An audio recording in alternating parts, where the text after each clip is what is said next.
welcome to this episode of Chain Conversations. My name is Laura McQueen and I'm the MD here at Leaders. This season is part of a programme called the Leaders Meet Diversity series, which we've been running in partnership with Facebook for a couple of years now. Chain Conversation brings together leaders from a variety of backgrounds across professional sport to share their personal stories, to reflect on their own career journeys, pinpointing some peaks and troughs, some helps and hindrances along the way to share with you. The premise is simple, really. Person A picks person B to interview, person B picks person C to interview, and so on and so on. So over the course of the coming months, you'll really get exposed to quite a lot of independent personal journeys throughout the sports industry. The aim is to inspire you, to energise you, and to showcase why diverse thinking and diverse opportunity makes for a better business across sport and beyond. I really hope you enjoy it and speak to you soon.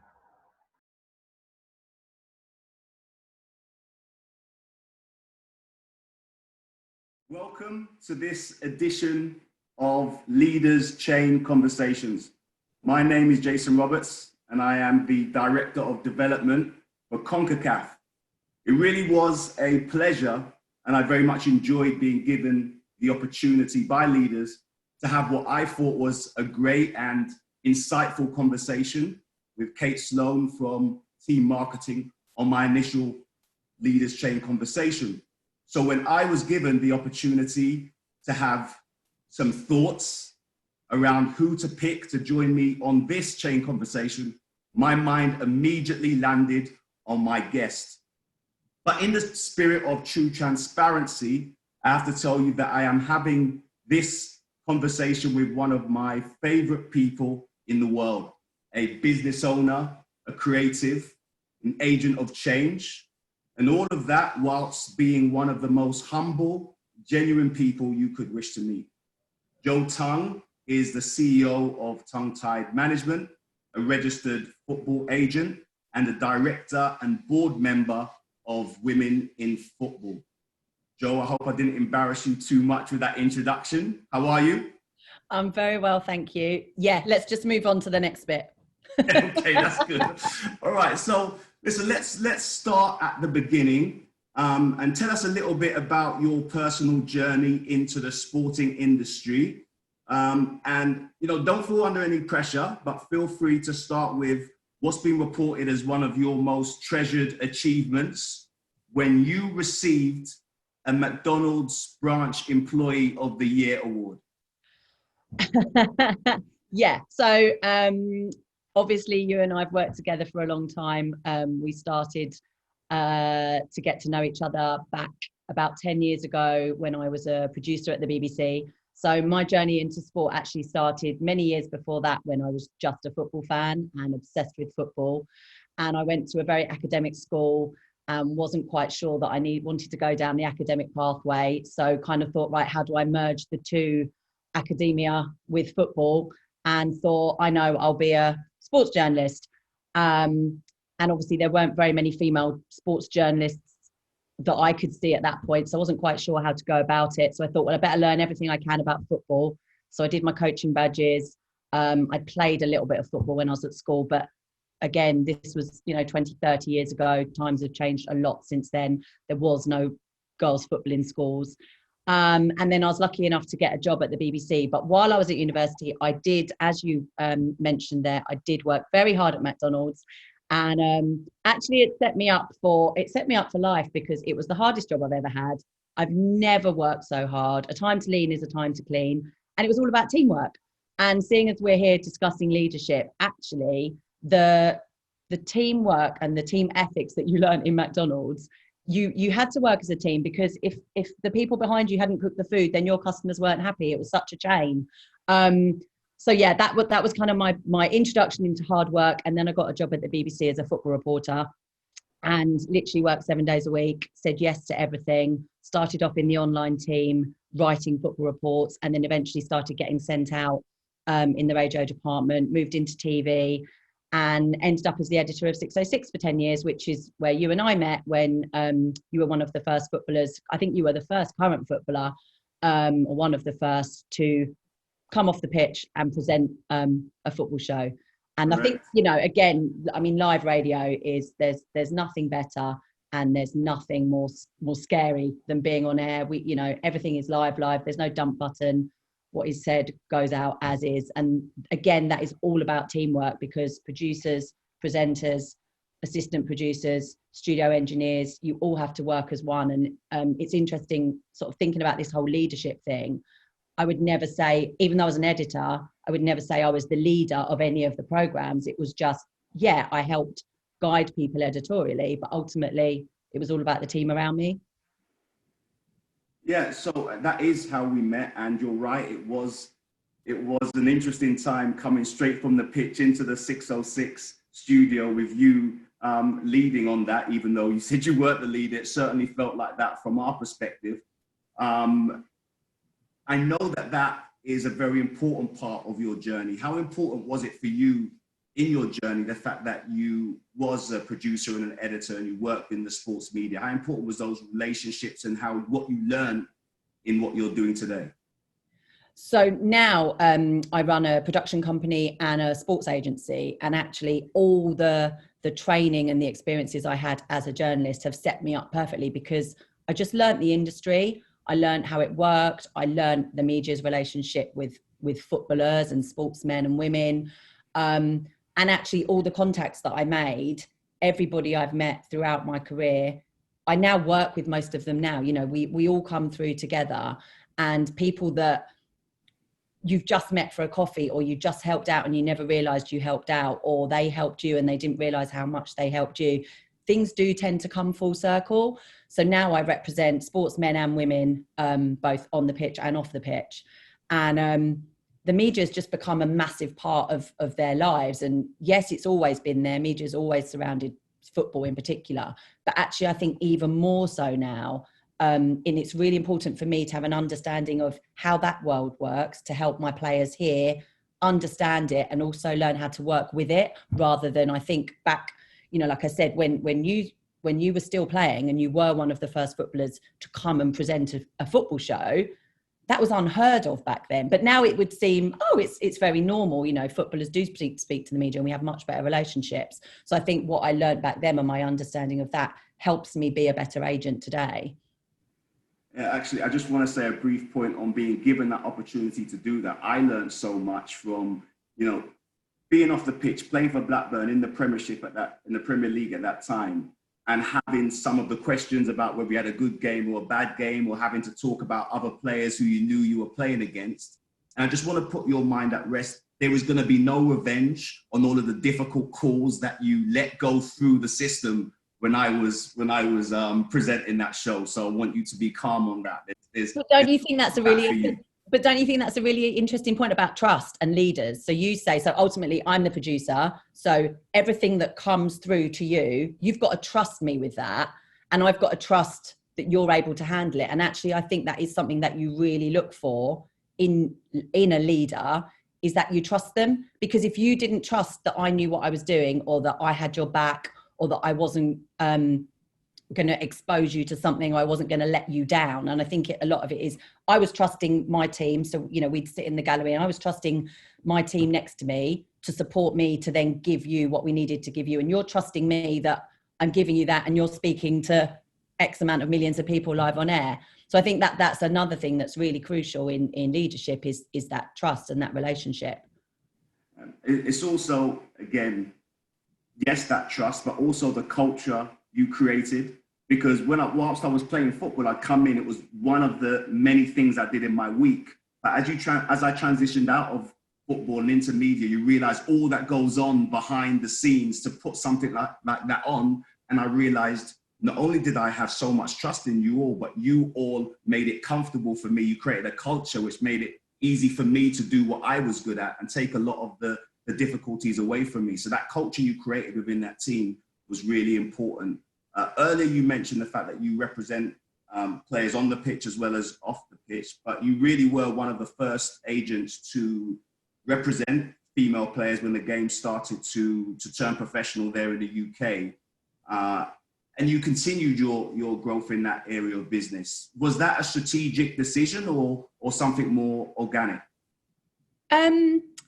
I think at the time it wasn't a strategic decision. It was just I wanted to sign good clients that I wanted to work with. So good people that I felt I could work well with and that I could help. And my first female client was Eni Aluko. And it wasn't a business strategy decision. It was more about I wanted female players to have fair representation in the way that male players always had. And obviously I'd sort of learned my stripes in men's football, and that was the industry I'd worked in, and then slowly moved across into women's football as the game became professional over here. Because when I first started working with Eni, the whole game here wasn't even professional. And actually I realised that female players needed proper representation with people who knew what they were doing and who took this seriously and wanted to give them a fair voice. And it's just grown from there. So yeah, as you say, I mean, all of my current players that I represent are actually female now, as well as some female coaches. And that wasn't necessarily my business strategy. It's how it's evolved because of what I'm passionate about. And I'm passionate about giving everybody a fair voice and helping people that I can help who might not have otherwise be helped. So it was a skill set I had, and I could see that there was a gap to use it. And there was a group of people that needed that. And that's how that side of the business has grown and evolved. And, you know, none of us, I think I always hoped that the women's game would come to where we're at now. And I mean, you know, I feel like we're on this tipping point at the moment, but it was never I know it's going to happen. I was sort of secretly sure it would, but I couldn't, you know, you wouldn't run your whole business on that. I've worked in women's football for, I think, 10 years now. And that's a lot of graft still waiting for it to come to fruition. And there's been a lot of investment in the women's game. We've seen a lot of high profile transfers, especially at the start of this season. How do you see the development of women's football going forward? I mean, it's so exciting over here. I mean, you know, we've got all the USA players, the influx in the last few weeks of those, which just makes the league super competitive. I think the issue is we might have this split of the teams that have invested and the teams that haven't, a bit like we've had in the Prem. And what you don't want is that we have the breakaway 4 or 5 and that we keep the league strong as a whole. And I think that's something we've just got to be mindful of. I'm hopeful that with investment, if that investment is across the league, that will help some of the clubs, because some of the clubs do not have the investment. You know, we've got Bristol City in our Super League. Well, their men's club cannot afford to put in what Man City or Arsenal or Chelsea can afford to put in. So I think we've got to be conscious of that, and I'm sure it's something the FA are conscious of. But in terms of it as a spectacle, I mean, who doesn't want to watch the players that have come over in the last few weeks? It's brilliant. It's brilliant for the game. So, Joe, doing my research, speaking to a lot of people as I was getting ready to do this, one thing kept on coming up, in that other people tended to describe you as a leader. What does that mean to you, first of all, to be considered a leader by other people, sometimes even your peers? And what qualities do you admire in a leader? Yeah, it's weird because I mean, I was part of the Leaders 40 under 40 a couple of years ago, and I was shocked because I like you say, I'm not a leader. I just do stuff. I think I'm a doer rather than a leader. But I think with that, I've kind of fallen into this leadership role where I don't mind taking a risk. I don't mind being a spokesperson. I wouldn't say I'm brave, but I think I'm quite bold. So I think I'm quite happy to go, right, well, if none of you lot want to say this, I'm just going to say it, but I need you to back me. So I would say that the way that it kind of works for me is I get my team. I'm all about the team, and I love my team. And what I've come to realize is I used to get really frustrated with the people who didn't share my passion. And I used to think, well, if we're all going to make change or we're all going to be leaders together, come on, you've all got to feel the same as me. Actually, it's not about that. It's about, I'll have the passion, and I need to just find the people around me who bring things to the party that I can't give. So, you know, I'm not trying to be everything to everybody, which I think I might have tried to do previously. Now I go, okay, I know what I'm good at. I'm happy to take a risk in terms of putting myself out there. I'll take the brunt of it. I'm happy to take responsibility. You can trust me because I'm as straight as they come, and you know what you see is what you get. So you know you can have my trust on that. But I've worked out that we don't all have to think the same, and they don't need to maybe care as much about this thing as I do, but they can just bring their skill set to the party. So I don't know if that answers your question, but yeah, in a leader, I've sort of realized that people look to me to be that person. It's not something I would have chosen to be, or I necessarily would label myself as, but I do know that I'm happy to take the stick and I'm happy to put myself out there. So when you look at other leaders, what are the qualities that you see and say, yeah, those are the things that I think are really important and valuable? Trust. I want to trust my leader.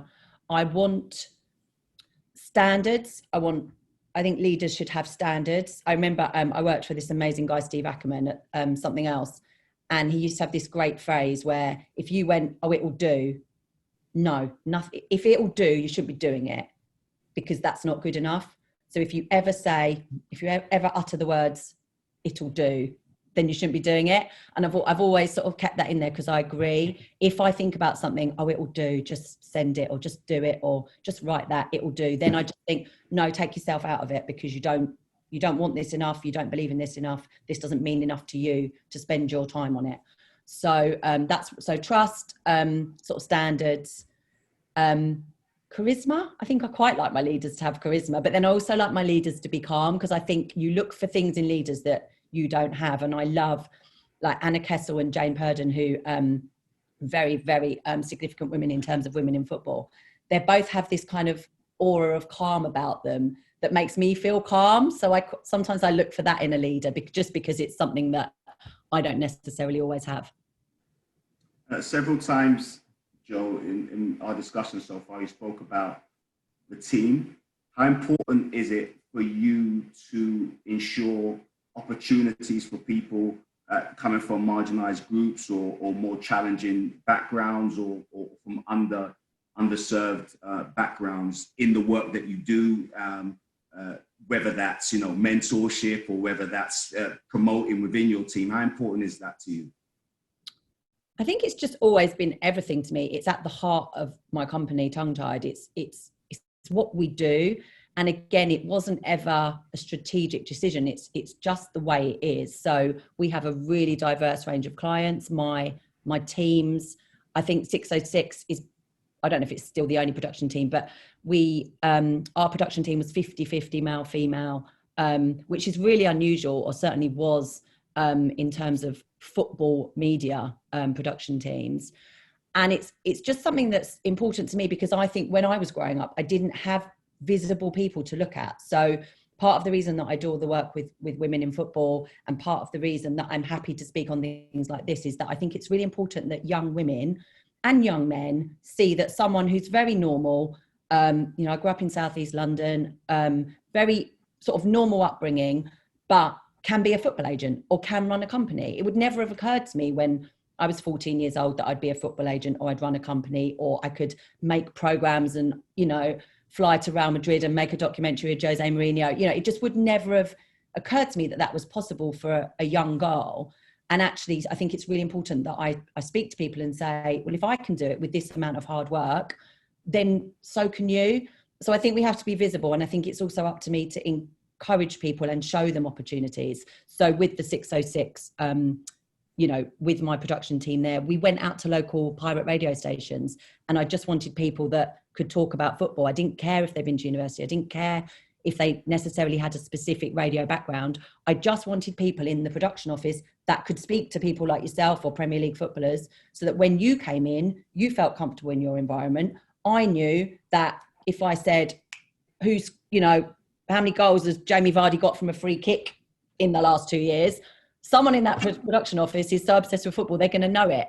And that's what I said to you about drawing on your skill set of the team and making sure that team is diverse. Likewise with my clients, you know, when I first started trying to put female pundits on the television, this was 2014, so 6 years ago now, not that long ago, I was met with, well, they've never played football in the Premier League, so why would we have them talking about Premier League football?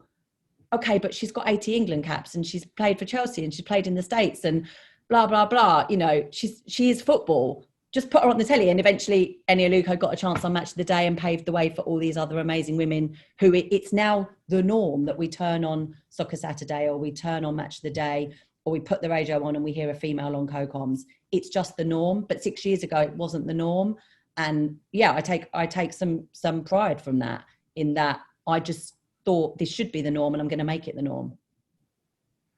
Jo, you mentioned gender and visibility. I think that probably leads into your work at Women in Football, where you're a director and board member. Can you tell us a little bit more about the organisation? So Women in Football was set up about 12 years ago, and it just aims to improve representation at all levels of the game for women. So we represent all women working in the professional game of football. We have over 4,000 members. It's a networking group, it's a training group, it's a mentoring group. We aim to sort of challenge the football industry and ask them what they're doing about diversity, what they're doing about representation. We support and represent any female working in the industry. We do a lot of training. We do an amazing leadership course at the moment to upskill women working in the industry, and also to help create pathways just through the networks, because football was such a closed industry for so long. So many jobs were never advertised. They were just offered to those in the know. And I think the more we can help women working in the industry, the less we lose, because we've lost a lot of good women from the industry because of, glass ceilings or lack of opportunities, or the fact that they've had to go off and have families, and football wasn't necessarily a welcoming place for women to come back. The whole sexism issue, we did a survey a couple of years ago and 66% of women said they had suffered sexism in the workplace. I mean, that was just, if that wasn't a wake-up call to the industry, I don't know what was. So I've worked as a board member there for 12 years. I'm also a trustee and a board member for the Michael Carrick Foundation and for your foundation, Jason Roberts Foundation, and all of those.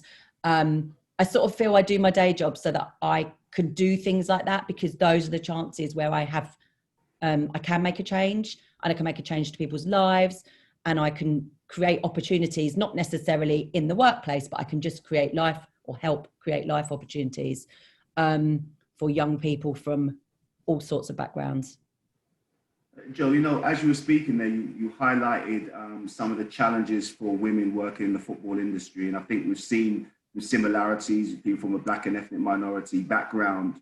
Do you have any ideas and any thoughts about what needs to change or what needs to be revamped from a policy or procedure when it comes to hiring? Because you spoke about the difficulties, and I think we've seen that from the Black community in people getting opportunities to maybe interview or maybe even have the opportunity to break those closed networks and promoting and sharing their ideas with key decision makers. My feeling is that something needs to be done to break down these barriers so that people who want to get into administration, coaching, management, or wherever it may be, if we can break that stigma of having that opportunity to speak to the key decision makers. I've always promoted that in any work that I've done. I don't know if you have any ideas about that from women and certainly from the Black and ethnic minority community.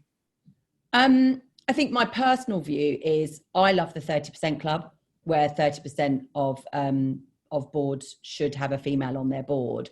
I mean, it's proven that if you have a diverse board or a diverse workforce, your revenue increases. I think the latest stats were your revenue increases by 19%. Now, any business person with any sense, if there's one thing you can do to increase your business revenue by 19%, you do it, right? So that to me is a no-brainer, right? Diversify your board. Easy. How do we diversify a board? Well, I think again, it's that where do you recruit from? And this goes back to when I was at the BBC and I said, right, BBC jobs were advertised on the BBC website, often in the Guardian, the media. We had this thing, the Media Guardian. But if you're a young person from the East End and all you do is work on your pirate radio, you're not going to automatically think of that as a place for you to go to for your job. So we have to go there. So I go to the pirate radio stations and I go and recruit there. So it's partly, for me, it's partly the quota. And it's also then, once you've got the quota, you need to know where to recruit. And then you also, during the recruitment process, it's all very well that we have applicants from diverse backgrounds, but then if those decision makers are not diverse and don't see themselves reflected in the people that they're interviewing, we get another glass ceiling. So in order to get rid of that glass ceiling, we might have to put the quotas in to get the recruiters and the board people, the board members, the decision makers to be diverse first. Again, look, it's chicken and egg. It's all very well, let's go out and get a diverse recruitment base. Okay, but then we hit this wall of we're not being recruited.